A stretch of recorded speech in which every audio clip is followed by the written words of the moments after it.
Boys and girls, we are back again for another Truman Lake Fishing Intel Expert Roundtable Dinner here. It is about mid-April. We were hoping to get this done last week before the tournament, but it was just a little crazy. And as you can see, we're kind of on a skeleton crew, but we got two really good dudes to be in the skeleton crew tonight. We had several other guys that had to cancel last minute, had some family stuff come up, and hey, that's all good. That's life. That's the way it goes. And hopefully next month we'll have another 5 or 6 guys here, and we'll be talking fishing. But today we've got some expert anglers that you've seen before. Richard Bowling from Richard Bowling's Guide Service, Darin Lankford, who just doesn't guide, but he wins a hell of a lot of tournaments, and he's a good one to have here on the show. So we're looking forward to hearing from him on the tournament from this past weekend. He was out competing in the Joe Bass and trying to find a spot to fish amongst all the other the high schoolers of 380 or however many boats there were.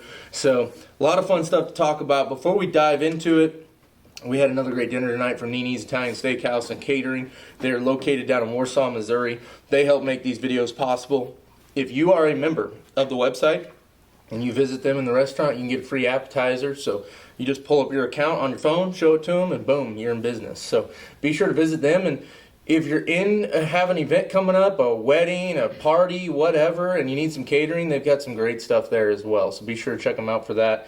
Anglers Port Marine, of course, is one of the other companies that helps make these videos possible. Anglers Port Marine is located right between Clinton and Warsaw on 7 Highway. They are a premier Lowe, Phoenix, and Camas boat dealer. So if you're in the market looking for some boats, best head on down and visit them. They've got quite a bit of stuff on the lot right now, actually. I'm sure that won't last long.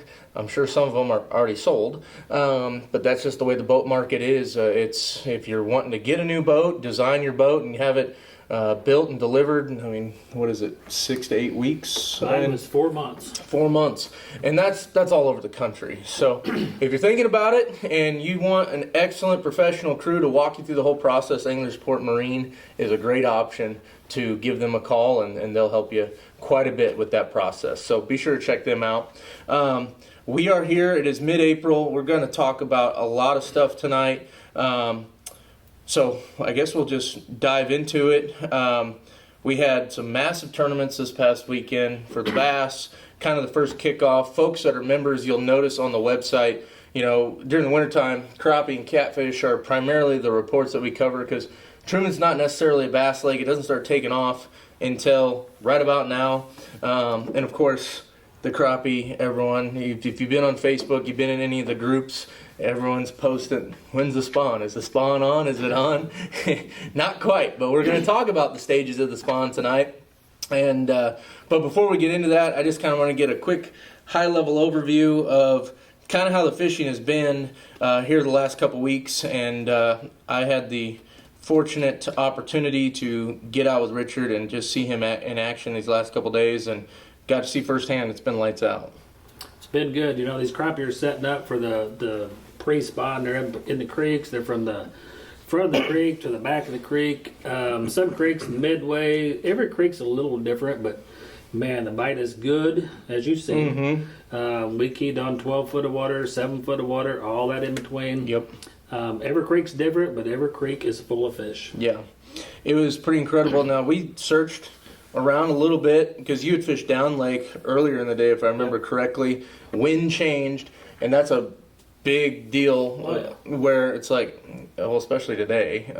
I know you had to battle those winds today. And it's about how the hell do we get out of the wind? And so we went up lake. Yep. And found a creek up there that, pretty big, well known, and started at the mouth, and we weren't seeing what we were looking for, but we didn't have to go very far. And back, halfway back? Yeah. And it was just fish after fish. I mean, at any given time, there would be 3 good fish on the live scope, besides all the other fish you're looking at, but of course you don't drop on every fish with a live scope, you key on the big ones. I'd say that you and I and Jim probably covered 300 yards of water.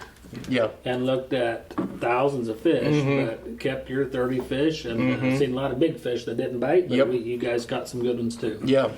It was, it's fun, man. You get out there on that live scope, and You know, Jim hadn't had a chance to use that before. I know he was pretty impressed, but it does take some getting used to, because you're looking at it and you're seeing your bait there and you think it's in the right spot, but the boat's moving, the trolling motor, you know, Richard's keeping the trolling motor positioned on that fish. And the fish is moving. And you're trying, and the fish is moving, and you're trying to watch the screen while holding your rod out, and you're not necessarily, if you're not used to it, your hand and the rod is not keeping pace with. You're not seeing your bait. Yes. So my clients say, I don't see my bait.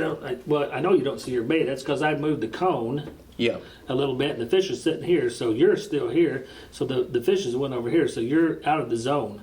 So I'm saying right, which you got to move pretty quick to get back into that zone. But once you get in the hot zone, I call it, you know, the fish looks like a big ball of fire. Your jig on the side of that cone looks kind of dull. When you get in the middle of that zone with that minnow or jig, whatever you're using, and it's hot and the fish is hot, you're going to catch that fish. Yeah. Well, and I think there was very few that when we made a good drop on them, that there was one or two that I remember that we played with that didn't want to play, but they were the bigger ones. You know, right now, and I preach this to all my clients, you make a good drop, you're either going to spook that fish or you're going to catch it. 99% of the time, a good drop, it's not because they're wanting to eat, it's because they're reacting to that bait. You know, you run it down to their face, and either they shake, they drop down, they come up and eat it. It's just real quick. Yeah. If you just swim it in there nonchalant, odds are you're not going to catch that fish. Yeah. You got to be quick, on them, out, on them, out. Yep. Yep. I've taken a lot of people. I don't guide too much, but I take a lot of people out, and you know they're always leading that rod. I just tell them just pick it up and redrop. Yeah, If you lose it out of the cone, it's better just to lift it and redrop. In case they're pretty close to, you know, if that fish is say 10 foot out and you drop it and you hit it 5 feet, that means you've got to push 5 feet to that fish. That fish can move 10 foot, so it takes longer to push to it than pick up and re-drop on it. That initial drop, well, you make good drops, you can catch 15 fish in a row. That's what I'll tell you. Yeah. And I guarantee it. Yeah. Because even though they're not wanting to eat all of them, you're going to shock them. It's a reaction bite, kind of like buzz bait. They're going to come up and get it and gone. Yeah. So live scopes are lost. Yeah. We were talking about this before we started. We had one of our members submit a question about the new live scope transducer, what its impact is going to be on crappie fishing. Is it going to be a noticeable benefit? Do people need to be looking at making the switch? Where's the pros and cons of it? And what are your guys' thoughts on it? My opinion is